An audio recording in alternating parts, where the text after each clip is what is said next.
All systems go. Clear for liftoff.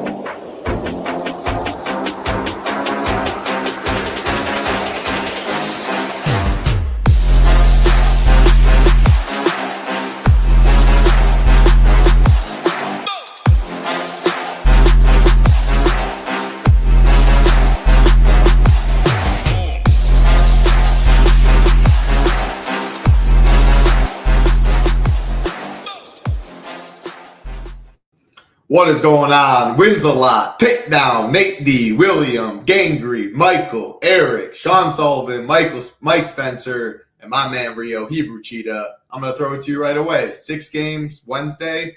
Usually it's flip-flop. Tuesday, lighter day. Wednesday, bigger day. Flip-flopped it with the cup. Only 6 games today. I'm excited to hear all your deep dive. How are we doing today? Yeah, doing good. Kind of disappointing games last night in the NBA Cup, but hopefully those quarterfinal games will be a little bit better. I remember last year some of those games with the Pacers and the Bucks were really exciting. So hopefully we get something like that this season. But yeah, a little disappointing night last night. Already talked to you about it, so I don't have to relive everything. But yeah, excited for this slate. Looks like a pretty decent one. Some injury news that has not hit yet that might still hit. But yeah, it's kind of weird what DraftKings did tonight. 4:30 or 7:30 start time. Have most of the games locking in that 30-minute window, and then we have a 2.5-hour break for that the Clippers and Timberwolves game that will be showdown tonight. But I was kind of surprised to see them do that. Usually they keep those ones off, which would have been nice. But yeah, have to keep an eye on that one because there is some injury news in that one that could shake things up a little bit. Yeah, I think that's a really important start to it. Sean Sullivan mentioned right away. I wasn't too surprised because it's 6 games. Like, I think if it was more, but I do think that probably is the cutoff where 5 to 6 people like if there was 4 and 5 is my guess. Obviously, FanDuel's been doing it all year. DK mainly been cutting it down. Does add a little interesting dynamic. I got to ask you first. I got to say hi to a couple more people in chat. But these Bucks up here, man. I got a buddy, diehard. You know Conan. I think you've met Conan before. Loves them. A couple weeks back, he's like, they're chalked. Like, this team's awful. Watches every game. Told me last week, he goes, these guys are back, and sure does it look like it. What's the update on these Bucks right now? I don't know if you saw the tweet. It was the NBA Centel account, but the fake Central one that said I blocked them. That's why. Screw those dudes. I blocked those dudes. I cannot keep getting trolled by them. It was funny. They posted a tweet saying Doc Rivers addressed the team and said he's going to start taking coaching more seriously, and they've been 9-1 since then.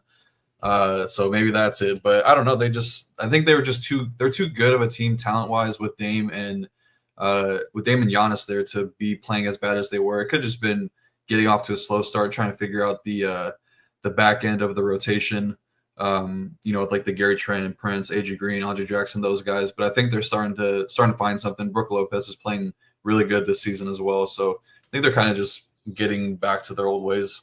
Yeah, I like it. I absolutely love it. Anytime you got Giannis and Dame on the court, there could be problems to be had. Jasmine, always good to see you. Rio the Stash Turner, is that what we're going with? Just like in MMA, Funk Master, everyone's got their nicknames. The Stash.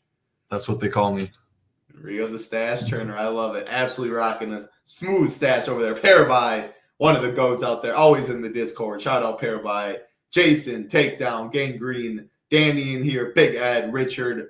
Talk about Discord before we do get into it again. 6 games, going to share the stone. But first, I wanted to share right here. We do have a deal going on, BF50, Black Friday week. We are keeping it going right now. First month, you get 50% off. I don't think we've had a deal this good for without Shiptimizer or Shiptimizer. We do have Shiptimizer for all the sports, all access. Big boy pay-per-view card this week for MMA. Nate's absolutely crushing it in the NHL streets. NBA, of course, going on. NFL still going on. BF50 gets you 50% off. If you just want football, you see the prices there. You probably want all access since you're watching NBA. Want to show you how to do it real quick. Really easy. ShipTheNation.com. Click Join the Nation right here. All access. Monthly, $69 a month. Shiptimizer an extra $30. Just say you don't want Shiptimizer. You click $69 a month. That is thankfully my old address. And I shared, hold on. Let me log out of this. Give me a second, Rio. Join the Nation. I'll show it just like you guys would since you don't have an account. This is how you activate the coupon. Monthly, $69. Go all the way down, plug in your information right here. Have a coupon. Yes, you do. BF50. Click enter. Right there. $69 takes you down to $34.50. If you do the $99 with Shiptimizer, it'd be the same process. Takes you to $49.50. Again, all you do, click it, go down. You do have a coupon. BF50 gets you 50% off. Rio absolutely been crushing it in the showdown streets. We'll be there tonight. Again, on an island, pretty good prize pools. His slate plan always, core report. Shout out to BJ. Shout out to Pensac. A lot of these guys absolutely in the streets grinding NBA and crushing. So we are going to pull up the stone. Give me 1 second. Share screen. The stone. We will give this for free, but again, we have the stone for all these tools, or for all the sports over here at SHIPIT Nation, NHL, MMA, NFL. D-Gen's absolutely been crushing it. Brought it over to us. Can't wait for golf season to be back. No better time to join BF50.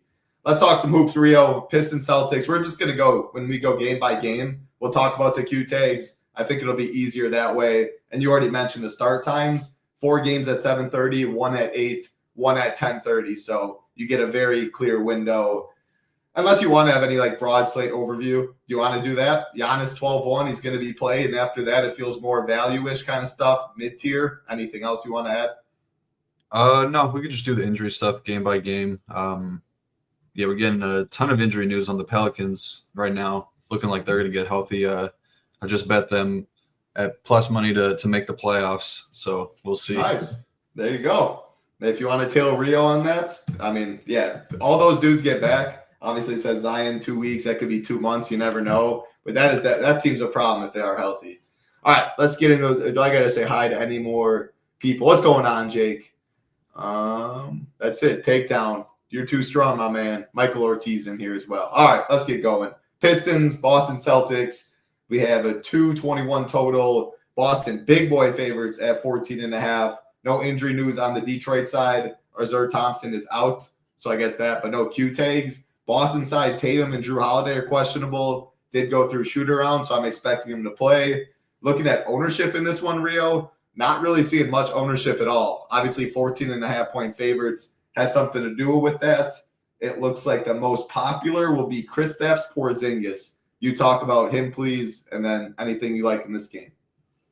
Yeah, I think that we're going to get some injury news in this game that could definitely shake the slate. Obviously, we already had the Thompson news with him getting ruled out, but I would not be surprised if we see one of or both of Cade and Tobias Harris sit this one out. Jimmy Bickerstaff has kind of complained about the scheduling for the NBA Cup with teams playing on a back-to-back. They did get blown out last night, so pretty well rested. But, Cade's been dealing with that hip injury for a little bit. Tobias is an older player, so I wouldn't be surprised to see these guys sit. But we'll just talk as if those guys are in, because I think if they're sitting, just going to want to follow projections. I guess I could hit on that really quickly, because if Cade is out, I don't think you're getting to Ivy, even so, with his role being really good, but he's almost 8K, tough matchup. I think the only one I would really have interest in is probably Beasley and Simone Fontecchio. If Tobias Harris were to be out, Simone's going to play in the blowout, and with no Azar Thompson, should see more regular rotation minutes, so I would like those two the best. But as it stands right now, I'm not looking to get to any of these Detroit guys. I think they're just going to be mismatched here with the Celtics playing really good defense. A little bit more vulnerable on the interior this season. The Celtics are kind of talked about it last time this team played, but they're okay giving up more 3-pointers as long as it's not taken away from them giving up easy looks, or they're okay giving up easy looks at the rim as long as they're not giving up 3-pointers. They want to win the 3-point battle. So seen a slight shift in their rim defense being a little bit worse than it was as years passed. And yeah, the injury stuff on the Boston side pretty big too, with Drew and Tatum each dealing with injuries. I think these are legit Q tags. Joe Mazzulla has said that Tatum is actually dealing with this knee injury, and it's not just like one of those tags you throw on him just to get him a night off. I think there's a good chance that he could sit here. But if he plays, I mean, these wings are in really good spots, Tatum and Brown. I just don't see anybody on the Pistons being able to guard these guys. I'm probably going to side with Brown here just for the 2K price tag difference. He looks really healthy, played really well in that game against Miami on Monday. And yeah, it's a pretty good spot. He's going to look to attack the rim and get scoring transition, which are two areas that Pistons are pretty solid on defensively. But he's been shooting the ball really well from 3-point range. And he's attempted at least double-digit 3-point attempts in 4 of his last 5 games. So I like Jaylen Brown here a good bit at 8.2K.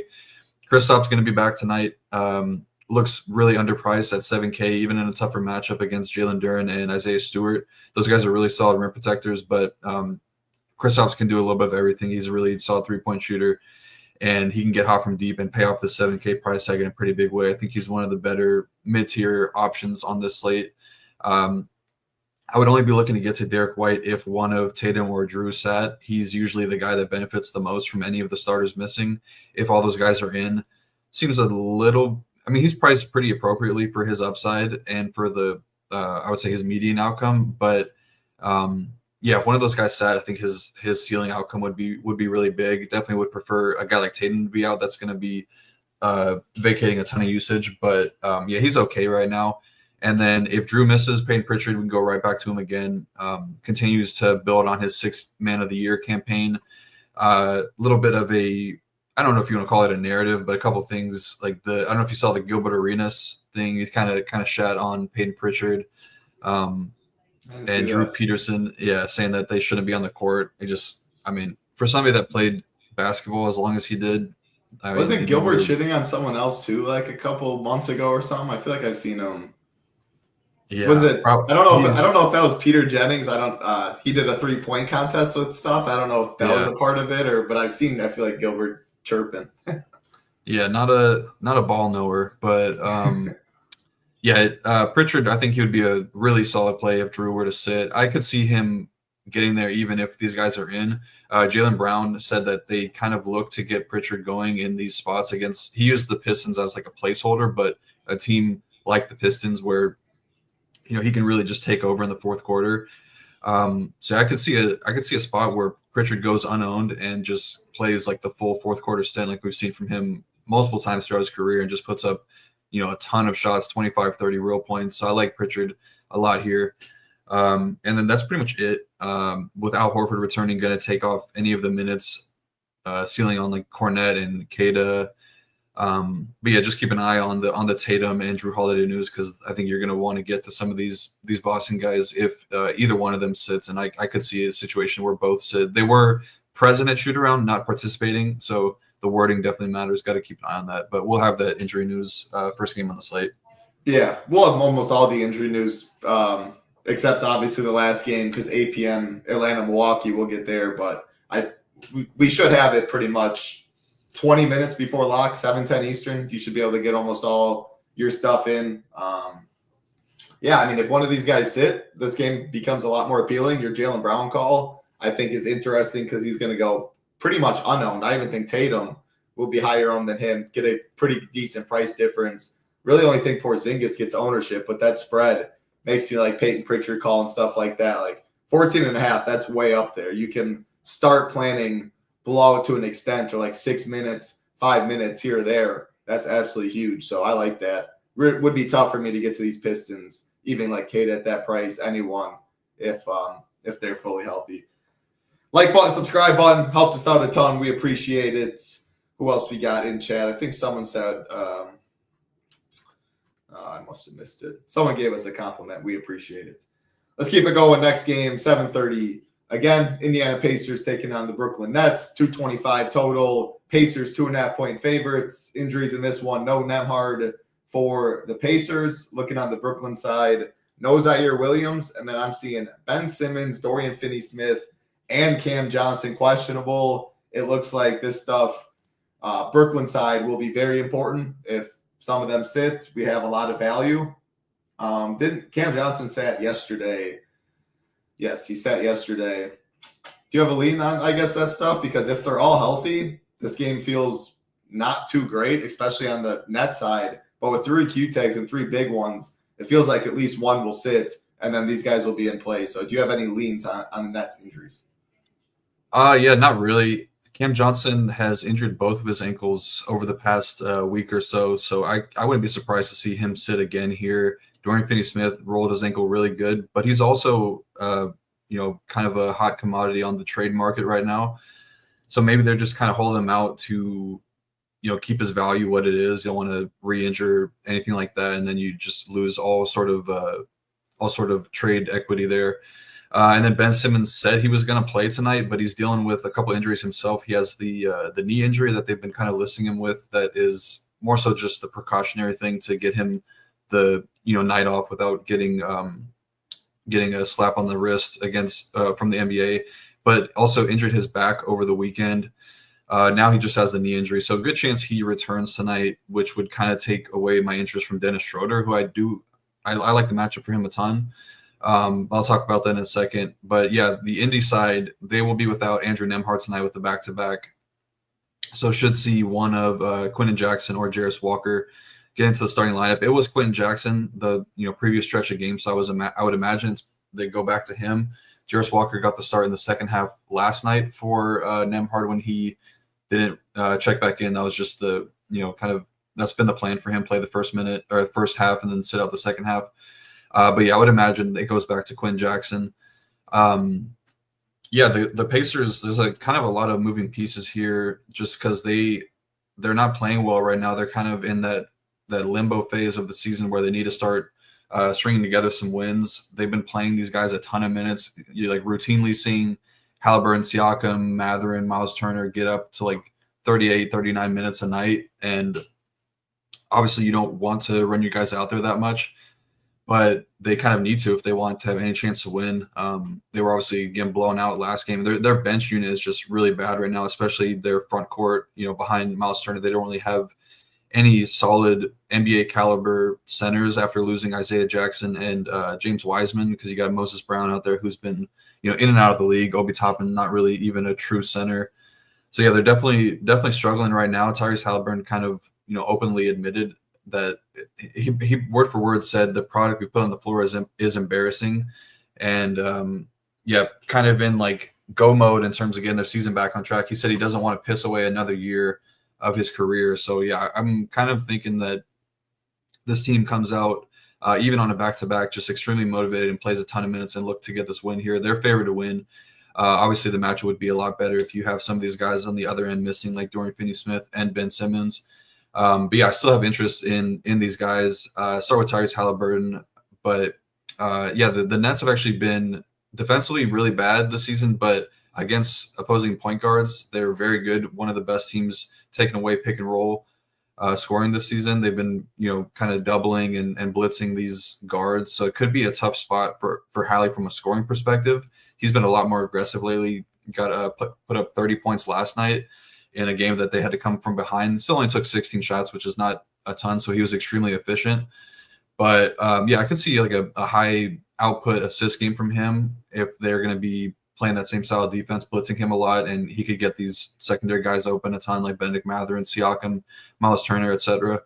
So yeah, I do like Halliburton. 8.2K seems like a pretty solid price tag, and we've seen him kind of pop off in a really big way a couple times the last 2 weeks. And yeah, they need to get some wins. So I wouldn't be surprised to see upper 30s, maybe even 40 minutes again from him here. Matchup is very good for Siakam. The Nets' rim defense has been very bad this season, even with Claxton getting healthier, even with Simmons down there. I assume it's going to start to get a little bit better. Day'Ron Sharpe is just a very solid big man, statistically wise, very, very solid defensive big man. So I would expect it starts to get better as they get him healthier. But right now they're still pretty bad, so I don't mind the matchup here for Siakam. Should play a ton, was pretty bad last night, so good bounce back spot for him if Dorian Finney-Smith were to miss. I kind of like the spot for Benedict Mathurin here as well. The Nets are allowing a ton of points at the rim, a ton of transition points, which are two of the areas that him and Pascal Siakam excel in.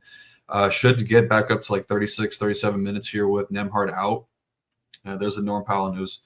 But yeah, I kind of like the spot here for Benedict Mathurin. Should go unowned. He's 7.1K. We've seen him have huge games in the absence of Aaron Nesmith and Andrew Nembhard. So I'm kind of really liking him a lot here at 7.1K.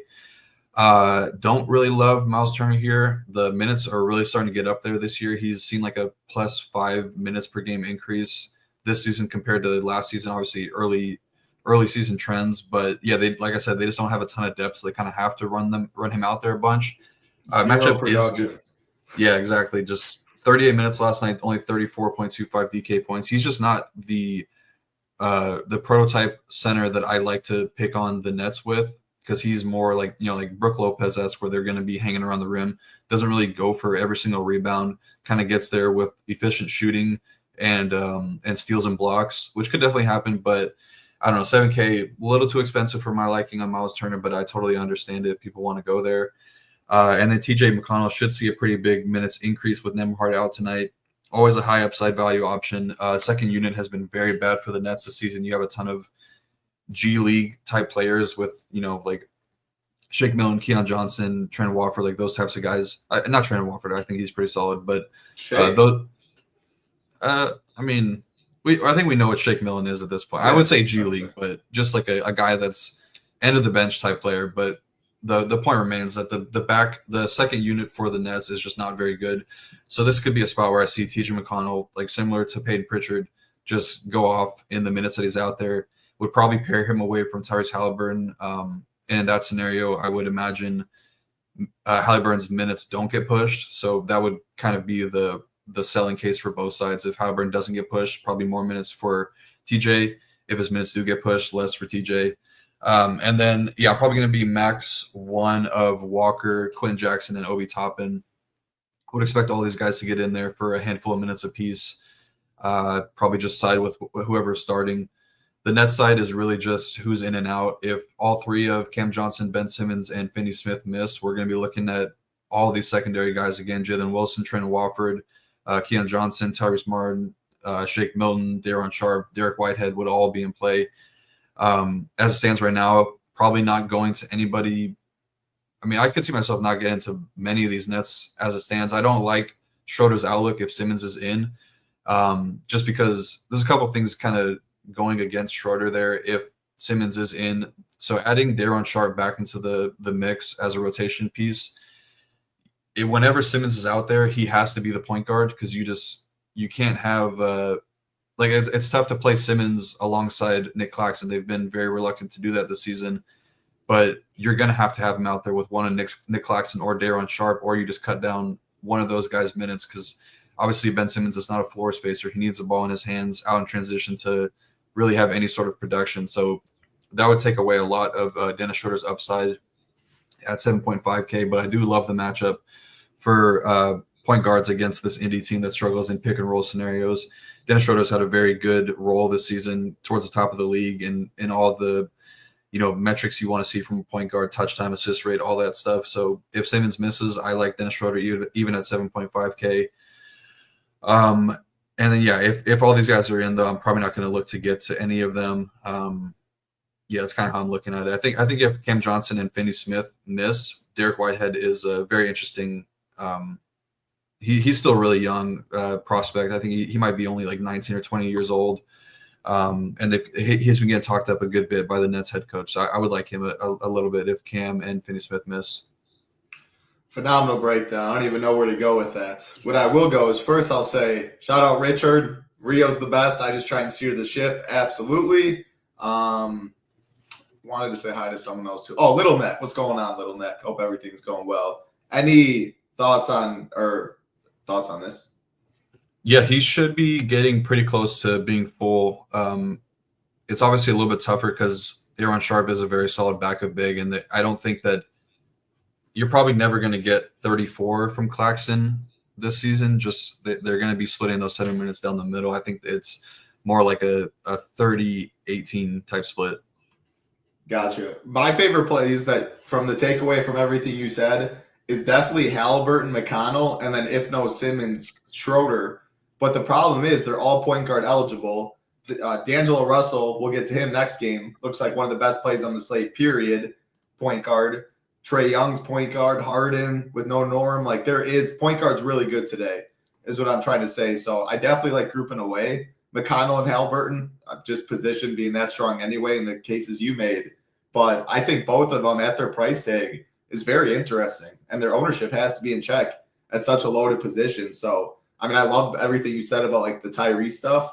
And McConnell, like if he gets a couple extra minutes, no Nembhard, such a good point per minute guy in a tier where, I mean, he's a D-Russ pivot. Again, you don't just it's not NFL Showdown 1-for-1. You don't have to do. You can play both and get on a little different roster construction. But the clear pivot right there that people are going to go to, or that everyone's going to go D-Russ. So, yeah, I mean, it's really hard to get to net stuff if they're fully healthy. And even it seems like if just Cam Johnson misses or just Finney Smith, like the Simmons stuff, what you're saying about the ball handling Schroeder would be my favorites. Feels like I want him to be out the most. So any I know 1v1s, I don't love to do it, and we're going game by game, but if you had to pick Hallie or Trey, I will say Trey will be more popular. He's also more expensive, but I guess point per dollar.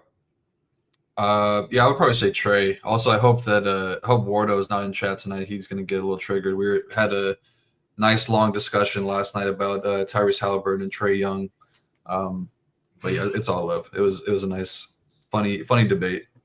There you go. Hey, if you want entertainment, hop in the NBA Discord. These guys always talking, very knowledgeable people in there talking every single second, it feels like, of the night until the last game's end and even past that. So shout out Little Neck, Rio, Sean Sullivan, Wardo, Jonathan, so many people in there. Go Collect's always in there.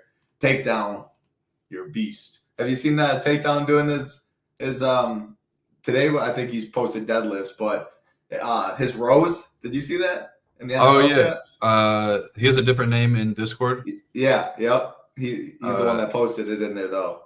Yeah, he's a fucking animal. Got to get us the SHIPIT Nation workout plan. Yeah, that's Takedown for sure. He had like 95 plates on that thing. What's going on, Jason Turner?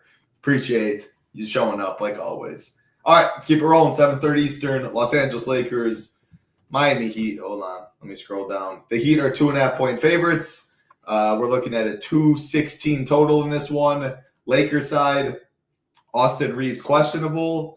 And looking at the Miami side, Jimmy Butler and Jovic are questionable. Jimmy Butler missed last game. Jaquez gets the start. Anytime I can play Jaime Jaquez starting is always fun. If Jimmy Butler's in, though, and again, looks like a spot where I don't think many get to the Heat side. Obviously not the case with the Lakers, though. Mentioned D'Lo at 4.9K, going to be definitely popular. Hold on, I was looking at FanDuel there. 4.9 definitely going to be popular. Still going to get ownership on FanDuel. But after that, Rui for some value. Dalton Knecht for some value. LeBron's still 9.5. What I want to say to all that, though, do you think the Norm Powell news changes some of this ownership and it goes to some of these Clippers even more and takes some off these Lakers? Or do you think it'll just be a lot of Lakers, a lot of Clippers, play Giannis, and then figure out a couple spots from there?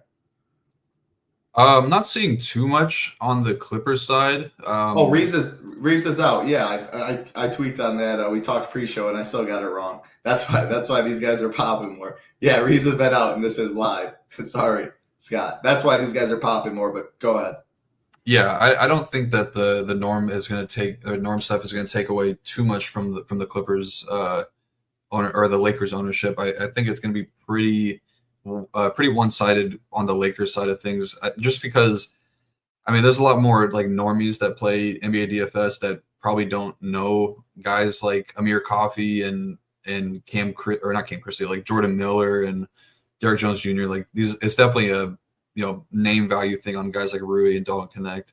I think they're just kind of more comfortable clicks, but also probably just overall better plays too. But yeah, I mean, the Lakers, they're kind of a train wreck right now, just coming off of an embarrassing loss. I think the lowest points that the LeBron and Anthony Davis Lakers teams have ever scored together, only put up 80 points in the blowout loss against Minnesota. Defense has been really bad this year. Their offense looks terrible right now. JJ Redick kind of openly coming out and saying that their offense looks bad, but they're bottom seven in defensive rating this year. Their rim defense has not been good. Transition defense is really bad. And then Miami is improving right now. They're top 11 in defense. The rim defense is starting to improve a bit. Kind of talked about it the last couple of weeks that their rim defense has been pretty suspect this season, but getting much better and kind of shifting back to the three-point funnel. I feel like we talked about this like last year too, earlier in the season. Miami was kind of struggling defensively, and then as the season started to go on more, we saw that they were back to normal. They're going to be a good rim defense and kind of worse against three-point shooters. So yeah, definitely starting to see that here. They're allowing 14 3-pointers per game, rim defense getting better, like I said. But yeah, with the transition stuff, I don't see Miami looking to get out and run in transition as much as they should here. They're just generally a pretty low or slow paced team. And then I do expect Jimmy Butler to return tonight. The beat writers have been pretty optimistic that he's going to be able to return tonight and probably be a pretty full go. But I'll start with the Lakers side with no Austin Reeves. See D'Angelo Russell back to the starting lineup. He's a really strong value. I think the matchup is pretty solid for him. Like I said, with the Heat allowing more 3-pointers, I think he's pretty good chalk. But yeah, you mentioned the TJ McConnell pivot. Definitely seen things go sideways for D'Angelo Russell at times. He's not the most loved guy in the organization. Like JJ Redick pretty much has openly said that he needs, better effort on defense, and wouldn't be surprised here if he's getting hunted by Hero and by Jimmy Butler if they pull the plug. But tough to predict that. I think that the rates, usage, assist numbers, all that stuff look very good for him with Reeves out. So I'm just going to be comfortable eating that chalk. But AD and LeBron, this is a really tough spot for both of them with the Heat defense getting better.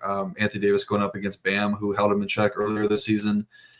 Anthony Davis looking like an MVP candidate earlier this season, and the offense was running through him. The usage was really good. He was playing really good offensively, but now I think he's been held to 20 or less points and, a handful, or he put up 30 against Utah.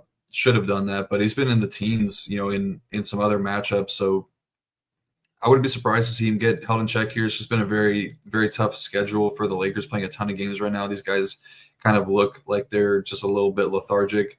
I'm kind of undecided what I want to do with AD. Obviously, he sees a big bump in usage with Reeves out. Still a good enough player to overcome a bad matchup, but with the Heat defense getting a little bit better, I think there's a little bit more room for downside than upside at 10.5K. Would definitely be max 1 AD and LeBron here. LeBron shooting the ball awful right now. He hasn't made a 3-pointer in 4 straight games. He's kind of have to start to wonder if Father Time is catching up with him a little bit. Redick said that it's not within the Lakers' best interest for him to play all 81 games. LeBron has said he wanted to try and play all 81, but you could kind of see that he's just lacking energy as of late. Only played 31 minutes against the Wolves 2 nights ago, so should be well rested. He's really improved as a 3-point shooter in his career over the last couple seasons, really since coming over to the Lakers and kind of changing his style of play. So I would imagine that the variance starts to hit in the right way for LeBron. But yeah, I don't know. This is a very tough spot here. Haywood Highsmith, a very solid defender. I do like LeBron a little bit better than AD for the 1K price saving and the positional stuff.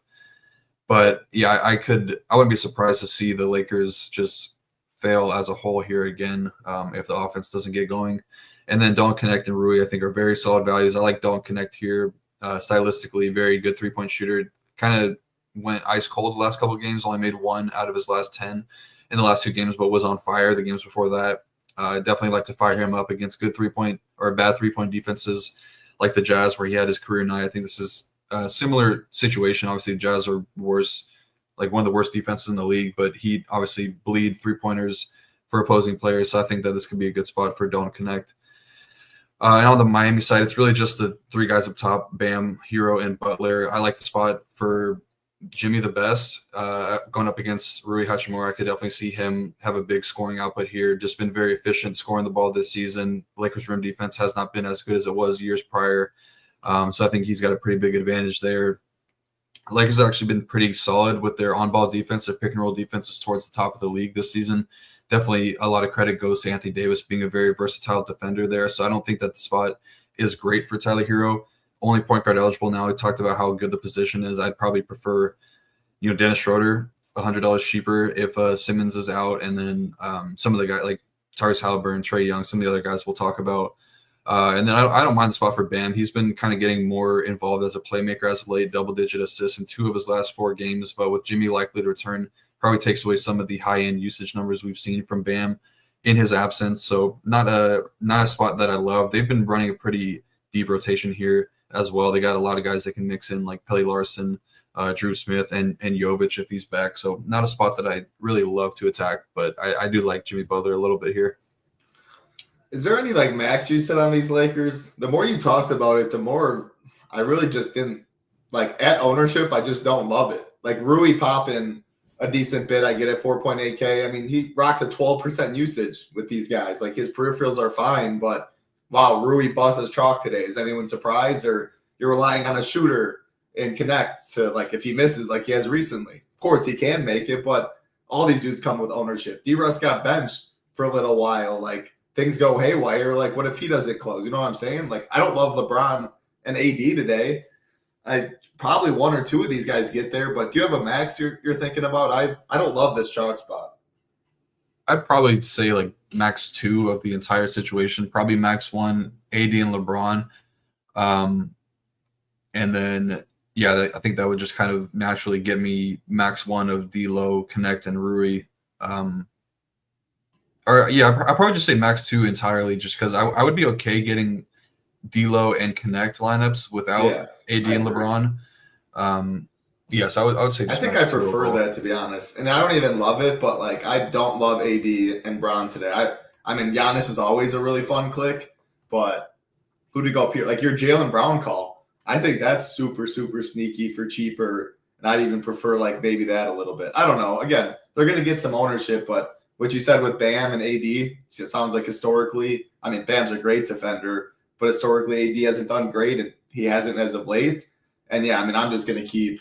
We kind of said it. I feel like 3 weeks ago now or something. Like I just don't really see myself playing Bron, and I haven't played him much when this team's fully healthy. So Heat side's more interest. I agree. I think Bam, Butler, Hero.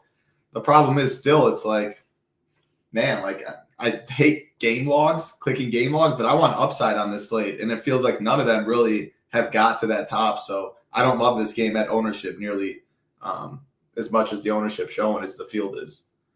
Yeah, I mean, he is a pivot, but he's going to come with a lot of ownership too. So I don't even know if I'd use the word pivot. But if you played him and not D-Russ, I guess he's guard and forward eligibility, where D-Russ is just point guard. So that's nice, but I don't know if it's pivot. If you spend up for Lakers, have fun paying the rake. Always appreciate your takes in here, Jake. All right, I think that's enough of that game. We will keep it rolling. Next game on the slate. Again, this one also at 7:30. Orlando Magic taking on the Philadelphia 76ers. We have 207.5 total, which I believe to be, the lowest on the slate by a good bit. You look at the pace, definitely not great for the Magic side. 5.5-point favorites they are, though. Orlando side, Goga is questionable. Late scratched yesterday, and I want to shout you out. Another reason to definitely get in the Discord. You shouted out Mo Wagner. I thought of Mo Wagner too. I definitely didn't shout it out. It definitely wasn't Tristan Da Silva coming to get it. Anytime Mo Wagner gets gets a little more minutes and they need his offense, man, he absolutely produces. That was fun yesterday. Shout out to you though, tagging the Discord on a very tough value slate. But Goga's questionable. Da Silva will probably start for him if he's out again. And I think Mo Wagner is definitely a bigger beneficiary. Philly side, no Drummond, Lowry, Paul George, or Joel Embiid. That's been the case, though, for a little bit, though. So I guess 76ers side, they're priced like it. In terms of ownership in this game, I really don't think there's going to be much. Unless Goga does play, he does offer some solid value at 5.1K. I think people will go there against a smaller Yabusele. But take it away however you want in this one. Don't think we get much ownership. Yeah, I'm definitely kicking myself for playing Tristan Da Silva. I mean, this guy's been starting all season long, and I've never been playing him. He always seems to get a little bit of ownership. Just doesn't do anything out there. You were chirping him when we talked about him. I feel like you're like, I don't know much about him, but like I have a hard time believing like his role's too big and strong. And now you played him. That's funny. Yeah, I was. The projection looked pretty solid on him, and just like you said, like yesterday's value just wasn't good. But I was kind of just like IKBing some stuff on like the OKC stuff. I got a ton of Wiggins. I liked Obi Toppin a lot, and then somehow just got a ton of Tristan Da Silva. So that was definitely user error on my part. I will definitely not be doing that again tonight because this kid does not look like a great fantasy producer. Doesn't matter. He could be a good NBA player, but definitely not a great fantasy producer. But yeah, in terms of this game, the Orlando side definitely interesting from a value standpoint. With I think Goga's going to miss here again. Apparently, he rolled his ankle really good in warmups. This is a back-to-back, and they did make it through with the NBA Cup. So maybe they just hold him out for a week. They have the quarterfinals next week, I believe. So maybe they just hold him out for a week and get some of these other guys in there. But yeah, I mean, back to back kind of makes things really tough to decipher here because they played a ton of minutes. Like the Knicks were trying to blow them out in a big way and kind of limit their chances of making the in-season cups. I think they needed to lose by like less than 36 or like 30, something like that. And they were pretty close. Like they were down 30 plus points at some point, and they still had Franz in there at the end of the game. He played 39 minutes. They had Suggs in there at the end of the game. He played 39 minutes coming off of the hamstring injury last week. And then KCP, I don't think he played a ton, but like those high-end guys, probably not going to see them play 38, 39 minutes again here tonight. So I'm pretty much off of Franz at a full price tag 10K. The matchup is good. This Philly team has been very bad, especially on the interior with no Embiid down there, with no Drummond down there. But yeah, I don't see myself paying 10K for Franz coming off of a huge loss back to back. Same thing for Suggs. Like I wouldn't be surprised to see Suggs minutes really get cut here, like maybe sub 30, which kind of makes like Anthony Black and Cole Anthony a little bit interesting for me. And then with Goga out, I would be Max 1, Wendell Carter Jr., and Mo Wagner. It's worth noting that Wendell Carter Jr. was not listed on the injury report. Hasn't really played a lot of back-to-backs this season, dealing with I forget the injury that held him out for a handful of games earlier this season, but just kind of recently getting back to 100%. So I wouldn't be surprised if we see some late news there. I think either way, I'm going to be playing a lot of Mo Wagner again here tonight, 4.4K. It looks like the field is not going to play too much at him, but he's just been really solid as a per-minute guy with no Paulo, with no Goga on the floor this season. Obviously, him and Goga don't really ever share the court together, but with no Paulo, definitely been a very, very solid per-minute guy. I think that he's pretty safe to say that we'll see him playing into blowout as well. So yeah, I like Mo Wagner the best on that side. I don't think Jonathan Isaac is in play. I think he probably gets his minutes held in check here on a back-to-back as well. Not going to play Tristan da Silva. Won't fall into that trap again. But yeah, I do think that Cole Anthony is kind of interesting here at 3.1K. Just expecting fewer minutes for Jalen Suggs, and we know what kind of upside Cole Anthony has when he's out there and things are going well for him. This is a pretty weak Philly defense, so I wouldn't be surprised to see a pretty big game from Cole Anthony here. Very, very thin though. Not a single entry type play at all. On the Philly side, Tyrese Maxey going to have a much bigger role with no Embiid tonight, averaging 1.33 points per minute with those two off the court. Sees a slight usage rate increase. The matchup versus Suggs is a little bit better, but like I mentioned, don't think Suggs is going to be out there for a ton of minutes, so should be a pretty solid spot for Tyrese Maxey. Main area of weakness for the Orlando defense is their pick and roll. They're bottom 8 in the league. Tyrese averaging just under 9 points per game in pick and roll this season, which is like top 20-ish or so. So he looks like a pretty solid option. Price coming up a little bit, not listed on the injury report, so should be clear to play 36 or so minutes. Jared McCain should slide back in the starting lineup. Price, I wish, was a little bit cheaper, but he looks pretty solid, right around a point per minute with all those guys off the court this season. Should have a pretty big role. They'll probably stagger him and Tyrese Maxey away from each other for a bit to get him some more backup point guard minutes. Pretty much said that he is locked in as the backup point guard now, but obviously with those guys out, going to be shifting to the 2. So it looks like a fine option, 6.8K. I definitely think there's still a little bit of upside there. We've seen it this season. Yabusele's been playing really good. Should play a ton of minutes tonight. Going to need his size out there. Was 3 points away from the double-double bonus last night. Tough matchup versus a very big front court, a team that doesn't allow a lot of rebounding, a team that takes away easy rim points. But he should be out there for a ton of minutes. So I don't mind him at 6K. And then Kelly Oubre, I like his value, 5.3K. Very wide range of outcomes for him. We know he's just very streaky, but should be in the starting lineup, should be playing a good amount of minutes. Sees a 2% usage rate increase with Embiid and Paul George off the floor. I think there's clearly upside, but there's also downside for him at this price if the shot is not falling. So I don't mind him. And then KJ Martin should remain in the starting lineup. Probably not enough minutes there for him to be a great value, but gotta see how you're kind of comparing him to the Lakers stuff and the Clippers stuff, so probably won't get too much of him. I think Ricky Council is another guy that could be sneaky. Keep an eye on him. He played a good amount of minutes a couple games ago, 27 against Houston and Detroit, put up nearly 30 DraftKings points in both of those games. With no George, I think that we probably see him get up to like 20 or so minutes here, maybe some upside for more if the game does blow out.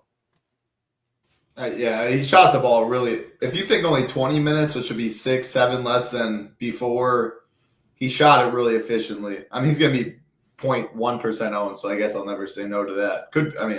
Him and Cole Anthony on the other side, like that is the sneaky of all sneakies. Almost wish that was a showdown game because they'd be really low owned.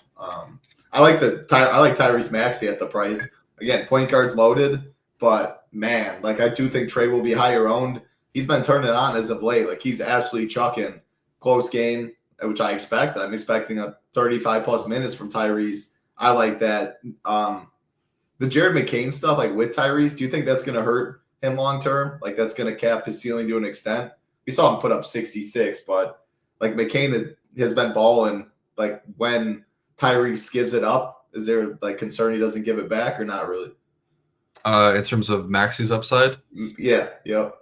No, I don't think so. I think that McCain seems like the type of guy that will get in where he fits in with the team. Like I don't think that he's going to be – I don't want to use the word diva and have it be taken the wrong way. But, yeah, he seems like the type of player that is more likely to defer. Like he's not going to be out there like, oh, you got to give me the ball. Like I think he knows that it's, the hierarchy of things. It's like Embiid, PG, and Maxey, and then him. So, yeah, I don't think that it would really limit his upside long term. I think that I don't know. There's some talk about Embiid getting traded. I don't know who's going to want to, like, send that type of trade to, like, get him. But I don't know. There's going to be some openings. I think that, like, McCain and Maxey are kind of the future of this team.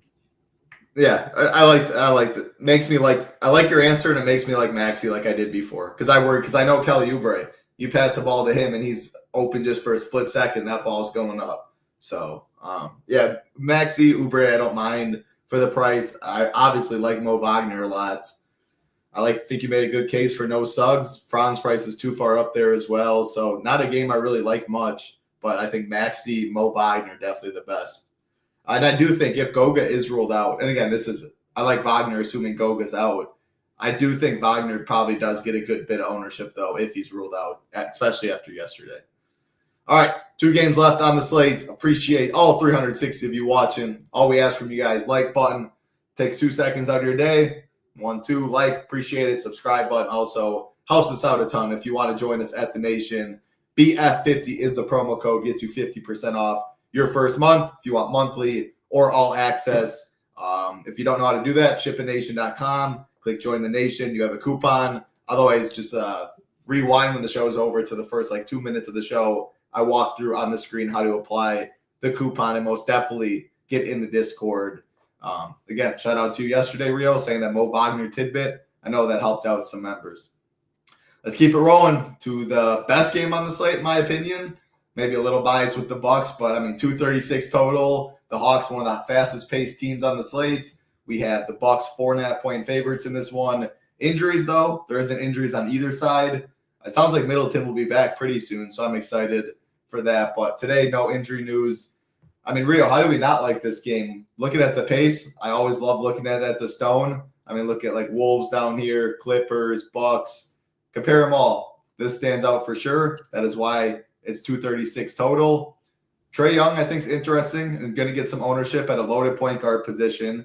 I also need you to talk about our man Jalen Johnson, who's not looking like much ownership, coming back home if you want a little hometown narrative.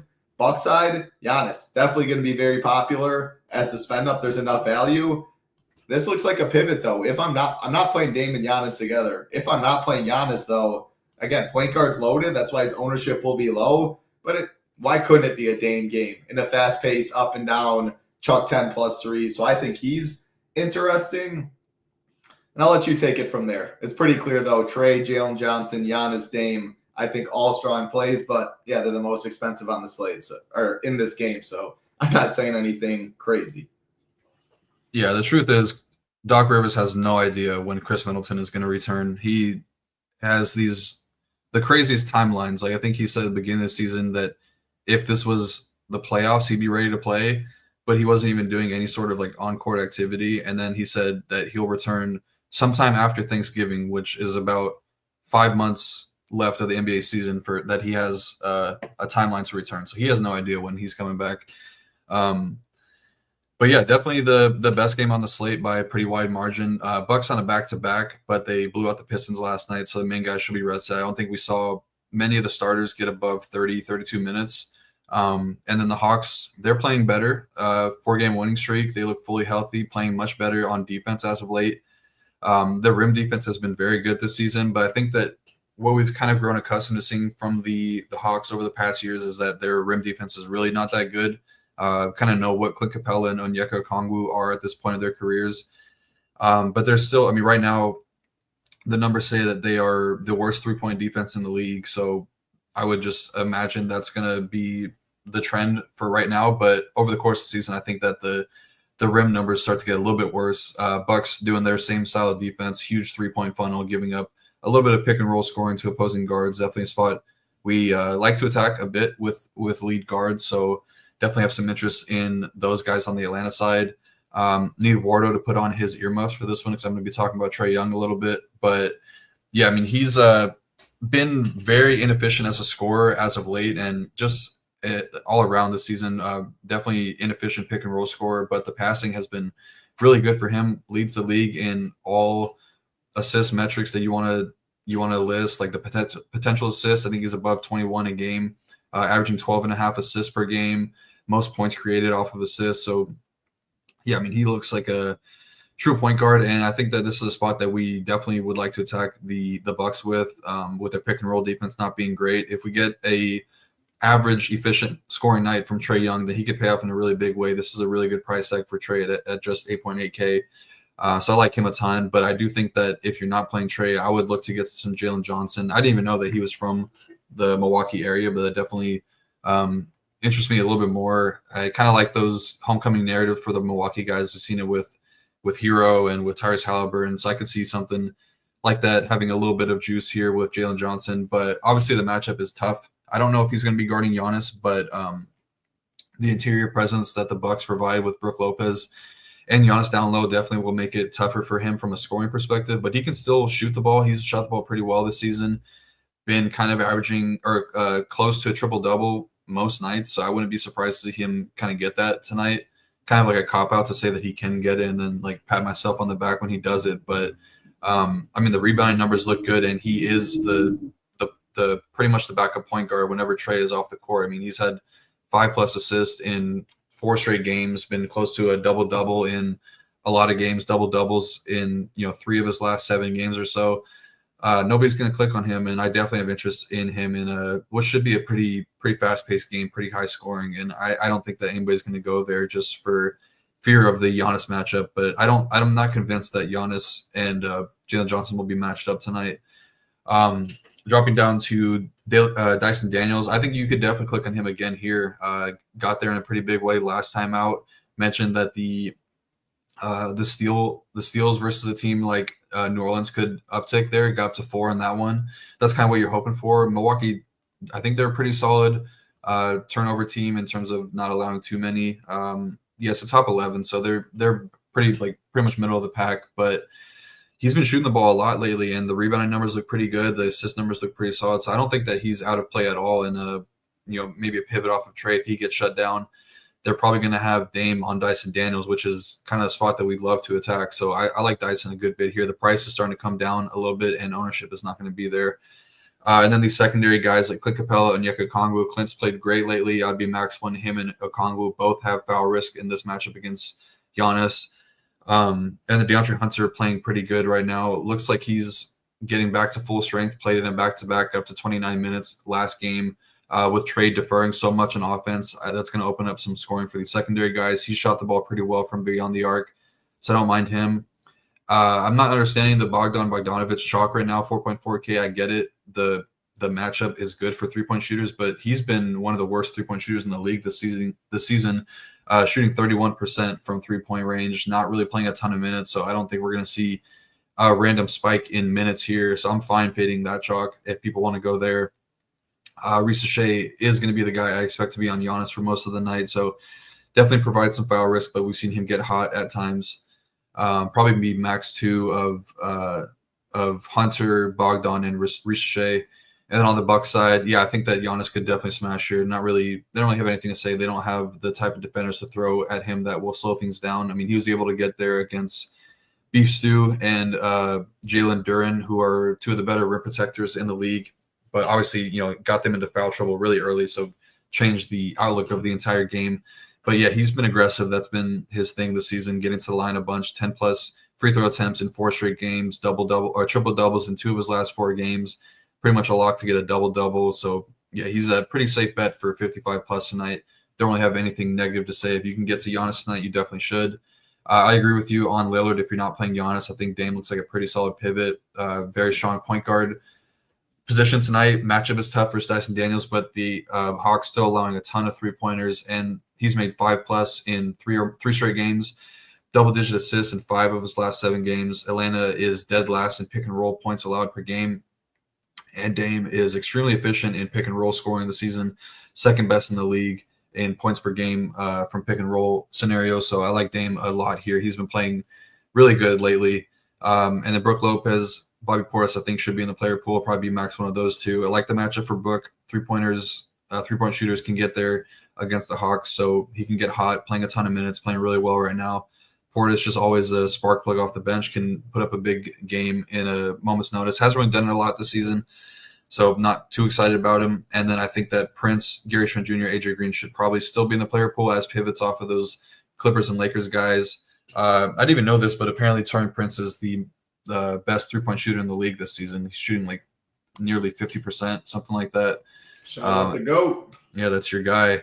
But yeah, I mean, he's been playing really well lately, so I don't mind any of those guys. Definitely prefer Taurean Prince because I know the minutes are going to be there, and he's really just the forgotten man on offense, getting a ton of 3-pointers up lately. So don't mind him. Great breakdown. Not really much I have to add. If I had to guess, I think Giannis will be on Jalen Johnson, but the ownership's already so low, and it's more of a bet on just pace alone at the end of the day. Like, it's going to be up and down. He can make some shots, low owned, can fill up peripherals back home. Like, I believe a little extra motivation there. So the Dame stuff definitely with if you don't have Giannis, feels good as a pivot. I do think like Bogdanovich, with this Clippers stuff, we're about to get there in a sec. I do think like that limits the Bogdanovich chalk, which you probably don't want to hear. Not that he won't be played, but I think if Norm and them were in, that Bogdanovich would have been a lot higher owned. I think people go, obviously Dunn's there that we're going to get to, Derek Jones a little better, Coffee, etc. Didn't know Wisconsin was turning out hoopers. Oh, they got hoopers all right. Rio mentioned a couple. Jordan Poole, maybe people don't know that. Kevon Looney, Podziski, I just call him Pods, however you say it, on the Warriors. The dude on Duke, played with Cooper Flagg, Knipple, Wisconsin boy. His name is Knipple? Yeah, that's what I thought it was Knipple, but I looked it up and it was actually, he said it was like the body part, Knipple. Both Hausers. Actually, Joey never made the league. Sam Hauser, Joey's brother, was better. Yeah, Wisconsin's got some hoopers. All right, let's keep it rolling. Rio's area definitely has some hoopers as well, that's for sure. All right, let's keep it rolling. Who's out for Atlanta? No one was out for Atlanta. Right, Rio? No, they're fully healthy. Yep, they're fully healthy. Last game of the slates. Great job, as always, Rio. They're insane, man. Talking 50 minutes, 5 games. That's how in-depth Rio goes. And again, even when he's not on the show, NBA slate plan, he is on the show Monday through Friday. He's on the slate plan on the show right now, Monday, Tuesday, Wednesday. He breaks upper tier, mid-tier, lower tier, writes a blurb on all of them, of course, does Showdown slate plan. He has his core report up on the site as well with DJ. So much. Education tutorials. If you're learning how to play NBA, go to Education, NBA. Have one for MMA, MLB, PGA, NFL as well. Shiptimizer, NBA. Again, no better deal. Black Friday 50, BF 50 gets you 50% off your first month. Last game, Rio, we got the Minnesota Timberwolves taking on the Los Angeles Clippers. 2-13 total. Injuries for the Minnesota side, nothing. Injuries for the Clippers side, we got it when we were on the show. No Norm Powell, Kevin Porter Jr., or Terrence Mann. I do think that this means Clippers will get some ownership. What's so funny? I can't open up the comments when I'm trying to focus. Nothing. Title has 3 Knipples. Okay, William. Sam Decker was also, he went to like a D5 school up in Sheboygan. So yeah, there's a lot of hoopers from Wisco. 3 knipples. We don't even know what that's supposed to mean. Anyway, I mean, Clippers are definitely going to get ownership now, Rio. Yeah, all right. You know what? Start Timberwolves side because I think that'll be a lot quicker. Then you can talk all this Clippers stuff and try not to laugh. Yeah, let me get it together. All right. Yeah, it should be a defensive battle here. Both these teams playing really solid defense. Minnesota starting to turn it around here after, they kind of got called out. Anthony Edwards said that they didn't really have an identity, but they're starting to show it. This is kind of the style of play we've kind of come to see from this Finch-led defense. But yeah, they're top 7 in the league right now. Clippers are top 5. 2 really strong outings for the Timberwolves against the Lakers, and then the same Clippers team, they held them to 92, I believe, and then 80 against the Lakers. So yeah, they look like they're on their way to kind of finding their identity again here. And the Clippers been solid all season long. They have a lot of really strong defenders: Chris Dunn, Amir Coffey, Derrick Jones Jr. I mean, even like Zubac and Batum, both very solid. Yeah, in terms of DFS side, on the Timberwolves side, I'm kind of struggling to get to these guys, not because just the matchup is tough, but it's just tough to find ceiling from these high-end guys like Ant Edwards and Randall. I'm probably going to end up being max 1 of the spend-ups. It's just, I don't know, Ant is not really done much from a fantasy perspective. The usage and role all looks really good, but yeah, I don't know. He's just kind of hovering around like that 40-point fantasy range. We need like 60s from him. Been a while since he's done that. I don't think that a matchup versus Chris Dunn is a spot where he does that either. So I'm probably going to take a pretty heavy underweight stance, probably just a full fade stance on Ant tonight. If he beats me, then I'll look to tomorrow. And then Julius Randle, I definitely have more interest in Randle. He's shot the ball a lot better as of late, put up 20-plus in 7 straight games before the game against the Clippers where he was held in check. But then it was on his way to a really big outing against the Lakers before being limited to just 24 minutes in the blowout. Yeah, he looks pretty solid. So I like Julius Randle a little bit more than Ant tonight just for the $1,500 price decrease. Definitely a tougher matchup against Derrick Jones Jr. I think that Clippers actually threw James Harden on him a bit, which he should be able to take advantage of. Obviously, Harden not the best defender in the world, but yeah, I like Randle a little bit here. Rudy Gobert kind of just profiles as a cash game play to me. Played a ton of minutes. He's going to keep playing a ton of minutes right now, just with the Timberwolves need to find their identity on defense, like I said. But yeah, it definitely starts with Rudy Gobert. Played 43 minutes against the Clippers last time out. Just a low usage, low point per minute guy. You're really just hoping for like a 15-plus rebound game with a double-double, and then like at that point you're getting close to like 35, 40 fantasy points. But yeah, not somebody I'm really looking to for a ton of upside. Mike Conley's price tag keeps him firmly in play, but definitely prefer – I probably prefer TJ McConnell for, same price tag, lower ownership, and then definitely prefer D'Angelo Russell there. The minutes have been pretty good for Conley getting back up to the 30s, but same thing. I just don't think that there's a ton of upside for him. Kind of got there in a big way against Sacramento, but that was with 5 steals. Don't think the Clippers do turn it over a good bit here. So maybe a little bit more interest in Conley. Yeah, the Clippers are 3rd worst in terms of turnover percentage. So maybe if he can get 3 to 4 steals again, he could pay off in a big way. Don't really like Jaden McDaniels. Doesn't do enough on offense for me. I think Dante DiVincenzo is looking a lot better now, settling into the role as a 6-man, been playing more off ball. Finch has said they want to get the ball into Alexander Walker's hands a little bit more and have Dante playing off ball. So that's kind of led to him getting better looks from 3-point range. So I don't mind Dante as a value play. Shouldn't get too much ownership. And then Naz Reid getting a little bit more run as a small forward as of late. They've been okay running out the 3 bigs lineup. I don't think they want to do it too much.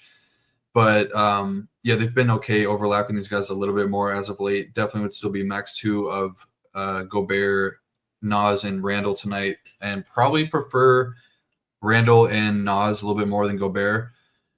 And then I think, yeah, you could definitely play Alexander Walker here. He's been playing a good bit of minutes, taking a lot more shots. The ball handling has upticked a little bit as well, so I don't mind him. On the Clippers side, really like James Harden and Zubac tonight. Harden going to have a huge role with no Norman Powell, with no Kevin Porter Jr. tonight. No Terrence Mann doesn't really – he's not a high-usage guy, but definitely condense some more minutes around these secondary pieces. But, yeah, Harden looks like a really solid spend up here, averaging 1.61 fantasy points per minute with Powell and Kevin Porter Jr. off the court this season. Doesn't have to share the ball with either of them now. Rebounding and assist rates all increase with those guys out the court. Don't really worry too much about the matchup against Jaden McDaniels. Ty Lue has said he wants him to take more three-pointers. He was happy when he took 11 threes against against the Wizards and 15 against Denver. Like, he wants him to shoot the ball more. So yeah, expecting a pretty big outing from James Harden tonight. He can get there multiple ways, even if the scoring is not there. Still has the rebounds and assists to fall back on. So he looks like a very strong spend-up option. Zubac definitely profiles as a guy that I could see scoring a lot of points against Gobert. He's a really, really good post scorer this season. I think he's towards the top of the league in post efficiency this season.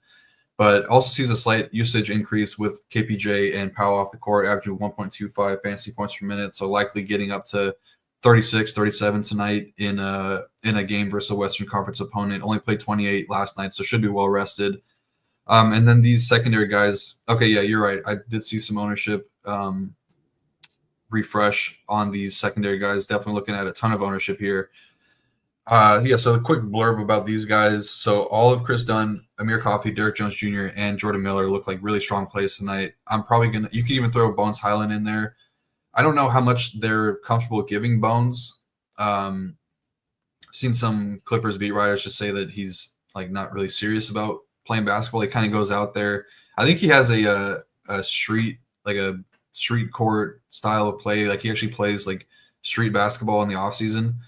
You definitely see it. Like, he's got crazy skills, but I don't know if his game really translates much to the NBA. But yeah, all these secondary guys look really good. I think that ranking them, I would probably say Jordan Miller now is the best of the bunch just because he's 3K and would probably need that salary if we want to get to Giannis. But I mean, Amir Coffey, I would say, has the highest true scoring upside. He's taken 10 plus shots in 3 straight games. Dunn and Derek Jones Jr. definitely have the safest floors and probably highest minute ceiling. I think that Dunn is probably the worst of the bunch, just not a great scorer of the basketball. And Derek Jones Jr. kind of has multiple ways to get there, can see an uptick in steals and rebounding and stuff like that. So I would probably rank it Miller, Coffey, Jones, Dunn, and then Bones, and probably just end up being max 2 of those 5 guys. Yeah, you see, we do have ownership again. Ownership's updated throughout the night. You can see for sure Chris Dunn going to get ownership. Harden, this could be light. Miller, I mean, this might be a little hot right now. Who knows? There's not really any 3K guys that are worth like playing right now. I think it's going to be a lot of. Let's see where else we got. Got Lakers stuff. Yeah, still showing some, but like Bogdanovich, he's still showing 20. Again, their ownership's it's really hard in every sport, definitely in NBA. That is something you can add your own value. If you click right here, Shiptimizer NBA, do this quick before we get on out of here. Again, projections, ownership, everything updated throughout. But if you think you have like your own ownership and Miller's wrong, let's go like this. Search Miller. Again, this is our optimizer, Shiptimizer over here. Was it Jordan Miller? Jordan Miller. If you think that 41's too high, go to something like 34. And then Tambo talked about on one of the shows, you can go to someone that you might think will get more ownership. So you took 7 off of him, and then you go to someone that, like, let's say Chris Dunn is going to be 37, something like that. That's a way you can put more value into the product. Ownership's really tough. I sometimes try and mess around with it, more so in MMA and NFL Showdown. It's a lot more important there, but little stuff like that, just single entry. If you're building one team, you think something's way off, or you think in single entry he's going to be more steam than MME, little stuff like that. We talk about in the NBA education course as well. Any thoughts on that, Rio? Any thoughts on just late swapping today? Might not be a slate necessarily since it's 7:30, 7:30, 7:38, but NBA news is constantly coming in. If you're doing really well, do you swap off chalk? Just any little stuff. Any final thoughts for the slate before we get on out of here? Yeah, I mean, in terms of the slate, I was kind of wishing the Norm Powell news came later and just build with him being out, because it would have got some really good ownership on those secondary pieces. But yeah, I mean, definitely late swapping is still big in NBA. I think that you should always be cognizant of the tournaments you're playing, and obviously single entry stuff like that. The ownership is, you can add like a 1.5x multiplier on chalk pieces.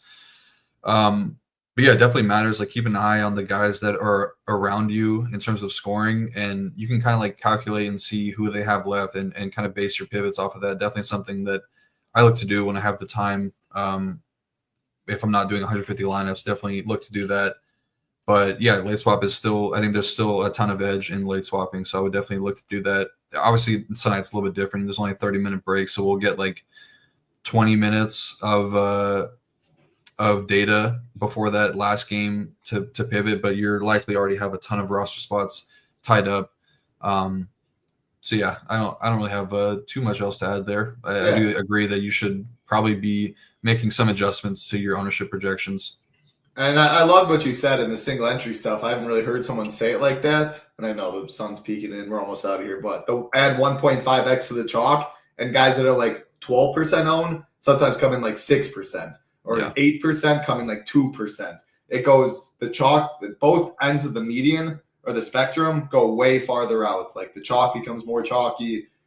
Even in MME, like I know just 150 max stuff. A lot of the flagship stuff are the pros putting in 150 teams, and they make up for a decent amount of the whole pool. You eat chalk in NBA. Like if you want to review pros lineups, any stuff like that, like you need to eat chalk in NBA. Whereas MMA, you can fade. Golf, you can clearly fade. And chalk's different. NASCAR, etc. NBA, it's by far the easiest to project because you know minutes. You can project usage. This guy's off the court. You know sample size. And it's only a 24-second shot clock. These guys go up and down the court, have multiple opportunities to do stuff. NFL, a team can milk 9 minutes off the drive, stuff like that. Throw a pick the next play, and your dude's off the field for over a quarter and a half, and just pure variance that way. So always enjoy. Rio and I love to play all the sports, not all the sports, a lot of the sports. And I know a lot of people out here like to do the same. So, and last thing to say on this, I will say, Rio, what are your thoughts? I think you can play 3. Maybe 4 is too much. You tell me if I'm wrong. But the reason I'm saying that is, hold on, sort by team. Oh, gosh, how do I do this? Team. It's top left corner. Thank you. The main reason is sorting it point per dollar. 3K, 4K, 3,200, 3,700, 33, 68. And then, of course, Harden is a good play. Coffee's like these owners or these projections will be updated, but like 38, 37, 3, 4, good. Zubac, I think, is fine. Can you play 4, Rio, because of the prices? Yeah, like I said with the setting the max rule for the value pieces, the reason why you do that, obviously these guys all project well. The likelihood of all of them paying off in a big way, I would say, is not very high, which is why that's why you set rules, because then once you're building 150 lineups, you'll get more variance throughout your lineup with different value plays, because all these guys are going to come in high owned. People just naturally are not going to set rules like that. Like they don't take the time to set those rules. So that's why I would be setting max 2. But like, yeah, you could get to 4 of them realistically. It would be Harden and Zubac plus 2 of these value pieces is what I would be okay with. But I wouldn't want like all of Dunn, Coffee, Derek Jones Jr., and Jordan Miller in my lineups.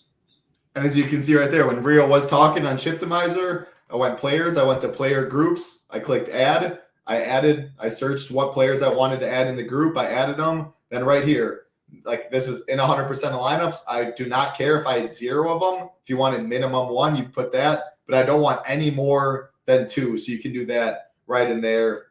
Again, team stacks. If you know you don't want more than 2 Lakers today, whatever it may be, set a max 2. And this is an optimizer. You set your parameters and you try and tell it and be more specific on what to give you. And that's the best way to utilize it. So hour 15 talking some ball, Rio. Great stuff. As always, again, no better time to join. BF50 gets you 50% off your first month. If you want Shiptimizer, also does include that. 50% off. You can't beat that. 69 down to 34.50, 99 down to 49.50. Rio, great job as always. Let's make some money tonight. Good prize pools on both sides. NBA, the king in town. We will be back tomorrow talking some football on the Mayo Media Network and doing a giveaway because we did hit 9,000 subscribers. So definitely check that out. Hit thumbs up. Hit the subscribe on the way out. We appreciate it a lot. Have a good night. Good luck for Rio. I'm Titletown. Peace.